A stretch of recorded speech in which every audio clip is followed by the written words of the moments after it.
আসসালামু আলাইকুম বন্ধুরা, এই যে দেখেন আমরা লাইন উঠাইছিলাম, কাঁচা লাইন।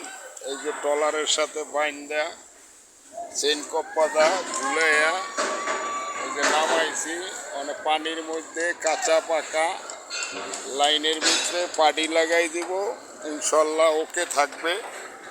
এই যে আমরা পানির ভিতরে আছি, কিছুক্ষণ পরেই নাস্তা পানি খাইয়ে আমরা এই কাজটা ধরবো। সবাই দোয়া করবেন ইনশাল্লাহ। এই যে দেখেন, এটা হলো ভুইয়া সাপের টক, তরিক সাপের টক বলে এটা। এই যে ভুইয়া সাপের টক, এই আমরা এখানে কাজ করতেছি।